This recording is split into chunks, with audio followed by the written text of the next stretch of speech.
Please. Magandang Sunday morning po sa ating lahat. Tayo lahat ngayon ay dadako sa ating discipleship na Soul Stand. Manalangin po tayo. Ama namin sa langit, salamat sa iyo, Panginoon, sa umagang ito. Patuloy niyo po kami samahan at ingatan sa buong paghapon. Biyayaan niyo kami na karunungan na nagmumula sa inyo. Buksan mo ang aming mga puso, ang aming isip, Panginoon, na tanggap namin ang hiwaga, Panginoon, ng revelasyon, ng mga hiwaga mo sa aming mga buhay, O Diyos. At tulungan mo kami na magabayan kami ng mga ito para kami mabuhay ng maayos, mapayapa at pinagpala sa mundo ito. Salamat sa iyo, Diyos, sa iyong lahat ng papuri. Sa pangalan ni Jesus. Amen. Amen. So magandang umaga po muli sa ating lahat. Tayo po ay nasa pangilang lesson na po. Lesson number 12 na natin para po sa ating discipleship at tayo po ay nitumayo sa tithes and offering. Okay po, so paano po nagsimula? How it all started? Paano po ba nag-start ang tithes and offering? So way back, Old Testament, sa Levitico, sa aklat po ng Levitico 27:30, sabi po dito lahat ng kasampung bahagi, maging binhi o bunga ng pananim ay nakalaan kay Yahweh. In English, a tithe of everything from the land, whether grain from the soil or fruit from the trees, belongs to the Lord. It is holy to the Lord. So, ibig sabihin po, sa lahat, ikasampung bahagi ay para sa Panginoon. No? At maging si Abraham, kaya siya inilulugan ng Panginoon sapagkat si Abraham ay marunong mag-alay.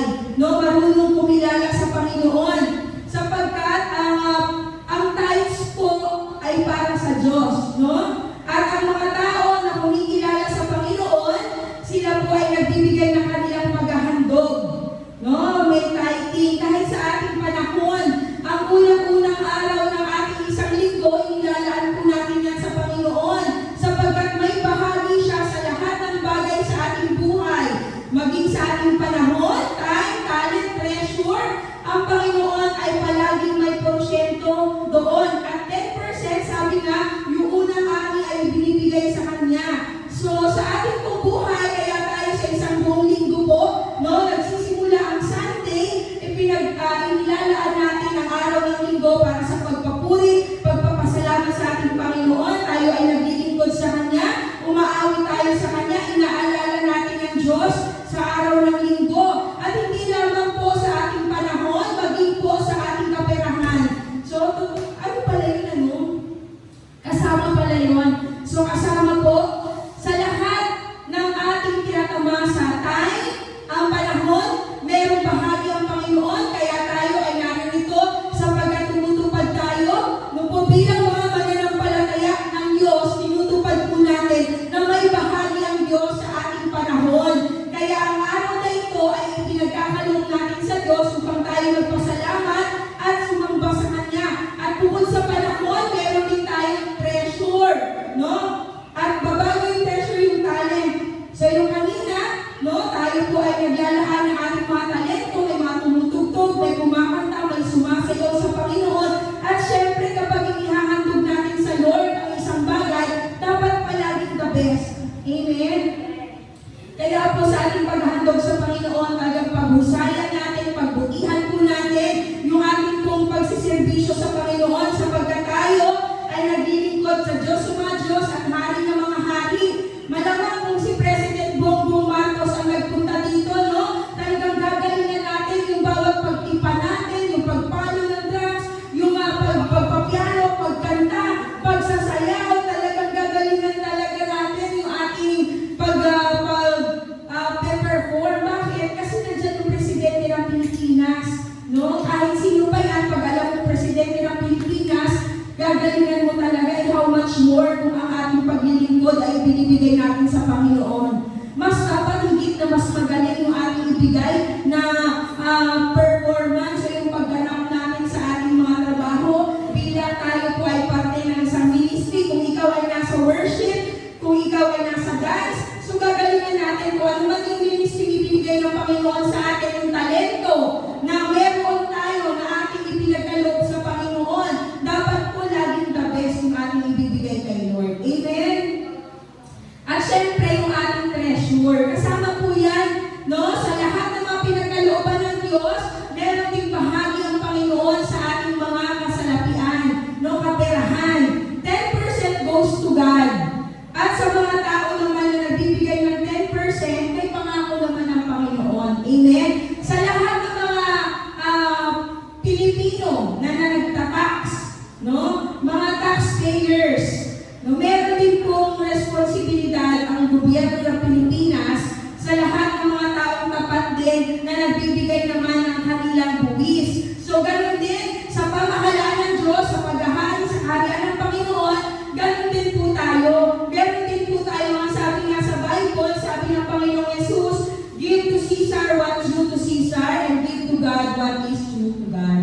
So, ganun din po, kaya po tayo nagtatimes and offering, no? Sapagkat kinikilala po natin ang Lordship, ang paghahari ng Panginoon sa ating mga buhay.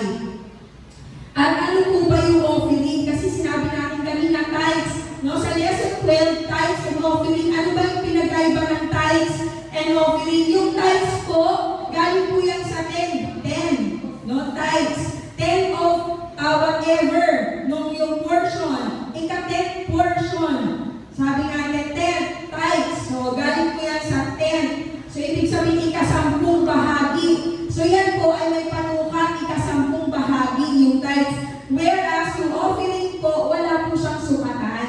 Kasi ang offering po ay ibinibigay above pa doon sa tithes. So, kung nakalabas ka na dun sa 10%, whatever is in excess of the 10%, we call it offering.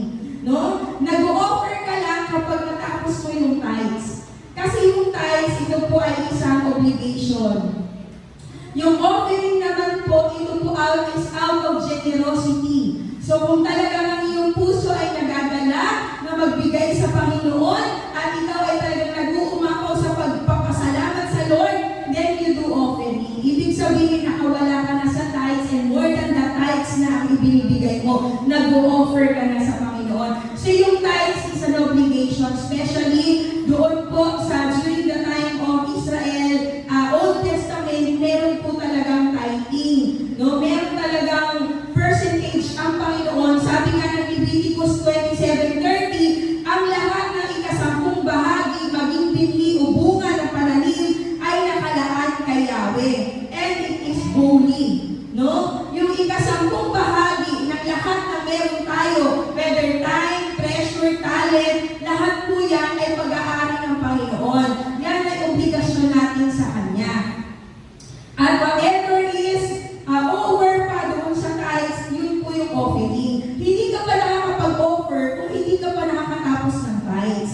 Nakakapag-offer ka lang kapag tapos ka na sa tithes. Ibig sabihin, more than na sa tithes, sa 10% ang ibinibigay mo, nag-offer ka na. Amen?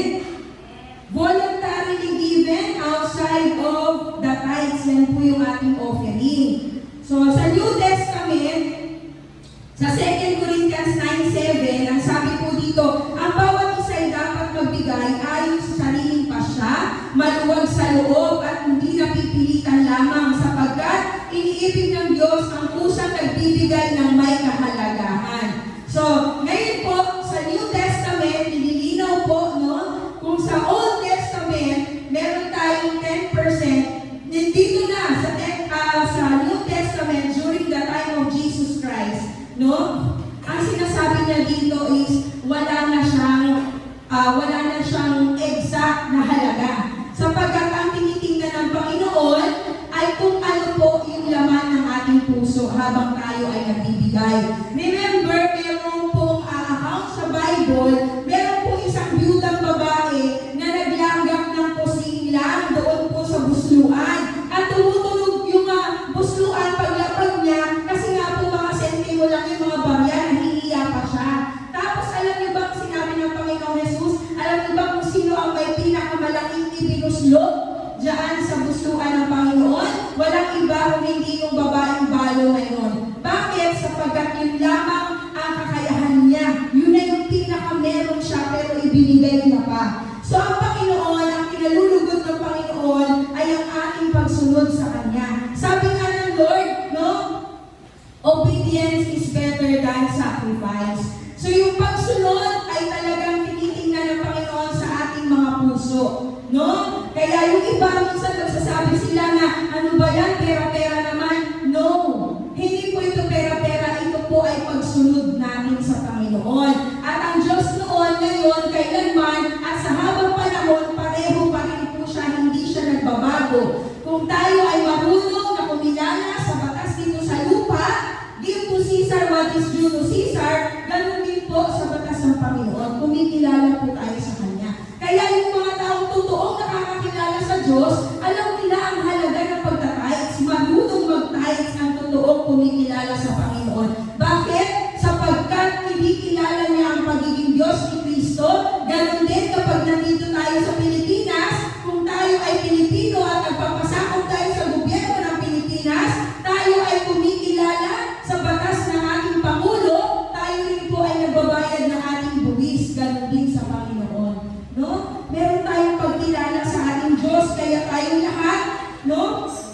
Ang lahat ng nananampalataya, kumikilala at nagre-recognize sa ating Diyos, ang lahat po ng marunong kumilala sa Diyos ay marunong mag-tithes. No?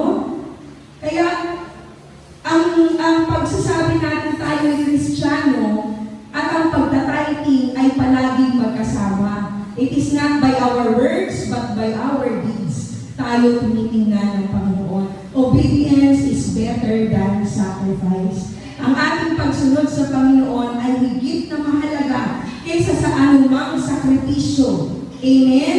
Ang tinitingnan ng Panginoon ay ang ating puso na tayo ay marunong sumunod sa Kanya. Ano ba ang purpose ng giving? So number one purpose of giving is to support the works of our Lord through the local churches. So meron po dito, ano po yung sinabi ng Panginoon nung siya ay paalis na? Sinabi niya sa mga disciples, go and make disciples, baptize them in the name of the Father, of the Son, and of the Holy Spirit. So ang lahat ng mga mananampalataya ay may trabaho na mag-disciple. At ngayon, ang mga churches, ang trabaho ng churches ay ipagpatuloy ang naiwan na trabaho ng Diyos. Ano po ang trabaho ni Jesus? Ano ba yung trabaho ni Jesus? Ang trabaho ni Jesus ay magbigay ng mabuting balita, ng pag-asa at ng disiplina sa tao. Kaya nga disciple, ibig sabihin disiplina. So ang Panginoong Jesus, ang trabaho niya nung siya'y naririto pa sa lupa ay para magdisiplina. Yung ating mga puso, ang ating mga isip ay maging naka-align tayo sa kingdom ng ating Panginoon. Dinidisiplina tayo ng Diyos. Amen? May pagdidisiplina ginagawa ang Panginoon para nang sa gano'n ang ating pananampalataya ay talagang lumalim at makita mag-manifest sa ating buhay ang paghahari ng Diyos. No? Kaya po, ang purpose po ng giving, number one, is to support the local church. So, ang pagtatrabaho, noong ulang panahon, during the Old Testament time, ang Levitico, ang mga Levi, ang mga Levita, out of the 12 tribes of Israel, 12 kung silang tribo, magkakapatid yan, 12. At inappoint ng Panginoon ang Levi na siyang maglilingkod sa Diyos. Ibig sabihin, walang anumang hahawakang trabahong makamundo ang mga Levita at ang kanilang gagawin ay maglilingkod lamang sila sa Diyos. Hindi sila hihipo ng anumang makamundong bagay. Magpapakabanal sila sapagkat ang Diyos ay banal at the moment na maghahandog ang mga Levita, kailangan ang kanilang puso ay malinis sapagkat kapag mayroong hindi kalinisan o may karunihan sa kanilang puso, ang Levita na naghahandog ay namamatay sa presensya ng Diyos. Kaya ang kanilang agreement, walang hahawakang anumang makamundo ang mga taga-Levita sapagkat ang gagawin nila ay maglilingkod lamang sa Diyos. At hindi sila magtatrabaho, so ibig sabihin, hindi sila makikipag-connect sa mundo, so ang kanilang kabuhayan, no po, ang magsusuporta sa mga Levita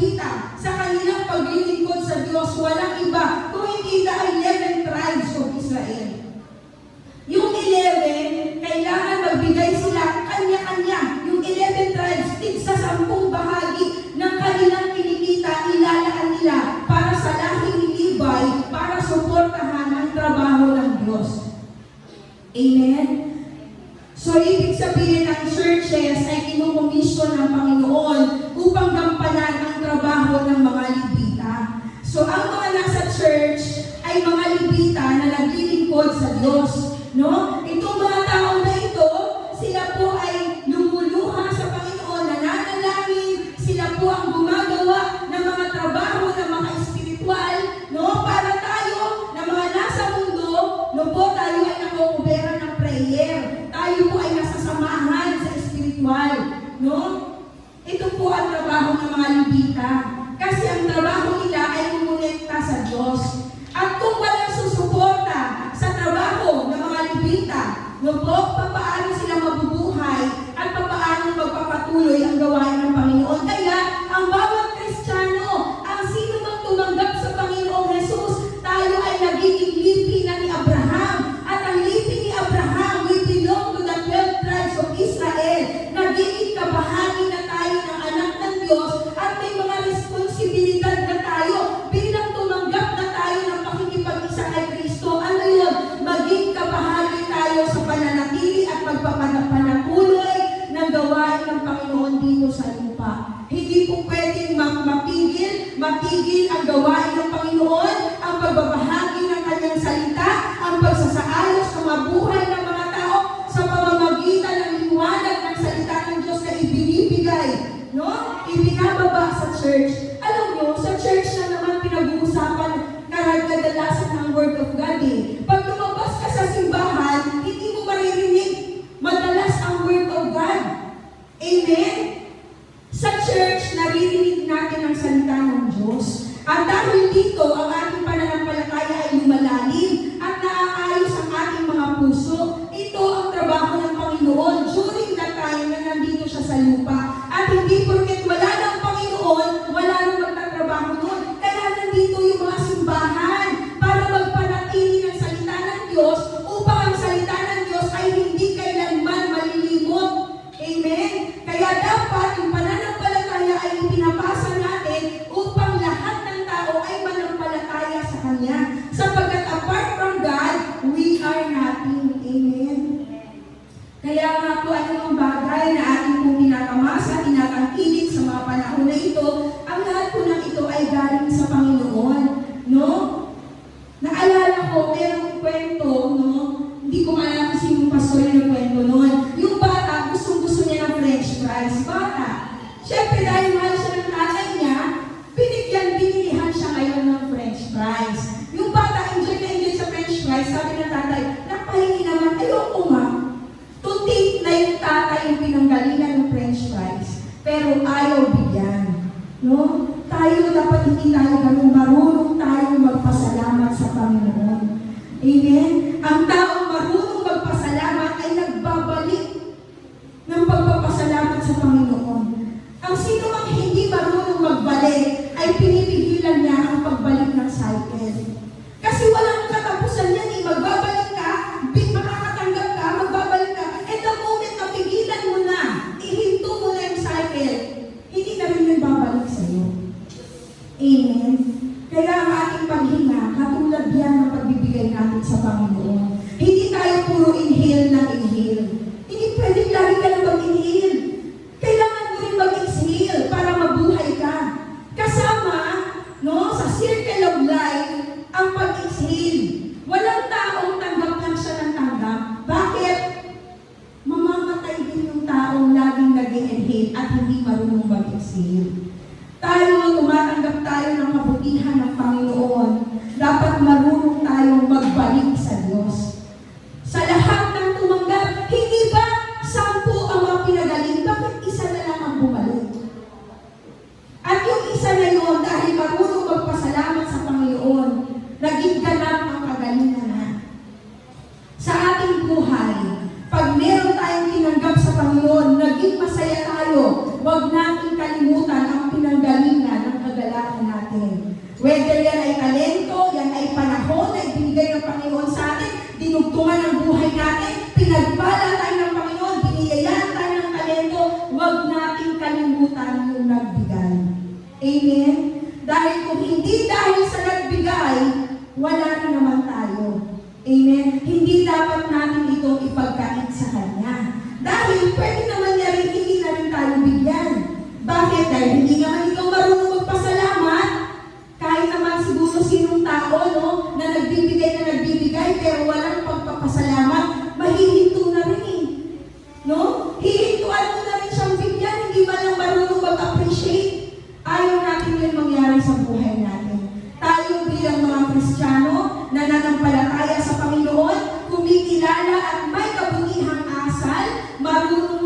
tayong magbalik ng pasasalamat kung kanino ito nanggaling. At ang lahat ng bagay na tinatamasa natin, ang buhay natin, ang hininga natin, ang lakas natin, ang kayamanan na ibinibigay sa atin ng Panginoon, no? Ang talento na ibinibigay natin ng Panginoon sa atin, lahat po ito nanggaling sa Diyos. Kaya huwag po natin ipagkait na bigyan natin ng panahon ng Panginoon at bigyan din natin ng porsyento na ating kinikita. Bakit? May pagmamalaki ba tayo sa Diyos? Kaya ba natin mabuhay nang wala ang Diyos? Lahat naman tayo, kailangan natin siya. Amen? Kaya tayo, ini-inhale natin yung hangin galing sa Panginoon, kailangan marunong din tayong mag-exhale. Amen? Para nang sa ganun, hindi maputol, hindi matapos ang circle of life. Amen? Para nang sa ganun, magpatuloy ang biyaya ng Diyos sa ating mga buhay at tayong lahat maging ganap yung kagandahan ng buhay na inihanda ng Panginoon sa atin. No? Ang lahat ng Kristiyano na kumikilala sa Panginoon, marunong kumilala sa Kanya at marunong mag-tithes. Ang pag-recognize sa Panginoon, hindi lamang sa panahon na gusto mo lang kumanta, sumayaw. Hindi lang po yun. Obedience is better than sacrifice. At ang pagbibigay ng tithes ay isang pagsunod at pagkilala sa Diyos. Amen? Kahit anong gawin mo diyan, na pagsusumikap, kahit na ikaw ay lumuhod ka pa diyan, maraming lumuluhod na naglalakad paluhod sa simbahan. Ang tanong, yan ba ang hinihingi ng Panginoon? Amen? Ano ang hinihingi ng Diyos? Ang sinabi ng Malakay, no?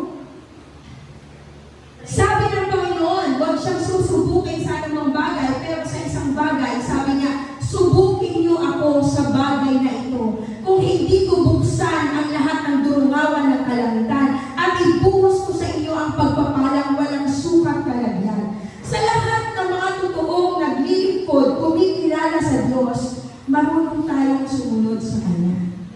Walang iba na account o mensahe sa Bible na sasabihin ng Panginoong subukan niyo ako sa bagay na ito. Wala pong iba kung hindi sa pagbibigay ng ating kaloob. Amen? Wala pong nagbibigay ng kaloob na naghirap. Si Abraham, isa sa pinakamayamang tao. Si Solomon, si David, mga mayayamang tao. Ang mga taong marunong kumilala sa Diyos, hindi niya pinaghihirap. Bakit? Sapagkat ito ang dinadaluyan ng mga pagpapala ng Diyos. Kaya sa ating mga buhay, tinuturuan tayo ng Panginoon, no? Ang sabi ng Malakay, para lamang po maunawaan natin, ano po? Ang sabi po ng Malakay 3:10, dalhin ninyo ng buong buo ang inyong mga ikasampung bahagi sa tahanan ng Diyos upang matugunan ang pangangailangan sa aking tahanan. Subukin ninyo ako sa bagay na ito kung hindi bubuksan ang mga bintana ng langit at ibuhos sa inyo ang masaganang pagpapala. Hindi ko rin hahayaang salantain ng mga balang ang inyong mga pananim at mamumunga ng masagana ang inyong mga ubasan. Amen? Ang Diyos mismo ang nagpoprotekta sa lahat ng ating mga ipinamamahalan ng Panginoon, trabaho, negosyo, buhay. No? Kung tayo marunong magpasakop sa Panginoon, ang Diyos mismo ang nangangalaga sa lahat ng mga bagay na tinatangkilik natin dito sa mundo. Siya ang nagpoprotekta. Kung dito sa Pilipinas, kapag tayo ay mga Pilipino, tayo ay bahagi ng bansang Pilipinas, tayo pinamamahalaan ng bansang Pilipinas, marunong tayong mag-tithes, so tayo po ay under ng batas ng Pilipinas, nagbubungis tayo. Pagdating po ng panahon, meron tayong mga magandang serbisyo, ating pong aasahan. No? Ang PhilHealth ngayon, mayakap. Magkakaroon tayong mga magagandang kalsada. No? Meron tayong inaasahan na pangangalaga ng gobyerno. Bakit? Sapagkat tayo nagtatimes, ang ating bugis ay ating times sa gobyerno. At dahil nagtatimes tayo, ang gobyerno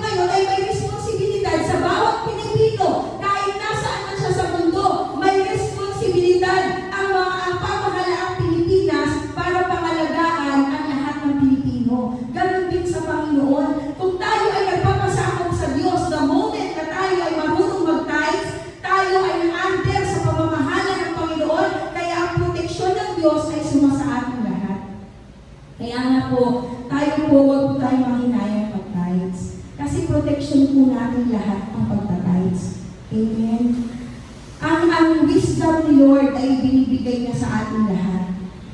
No? Tayong lahat, may kanya-kanya tayong gampanin, at tayo ay tinawag na maging kabahagi ng gawain ng Diyos. Kahit ano pa man ang ating mga estado sa buhay, no? Yun lang, wala na siyang kapera-pera.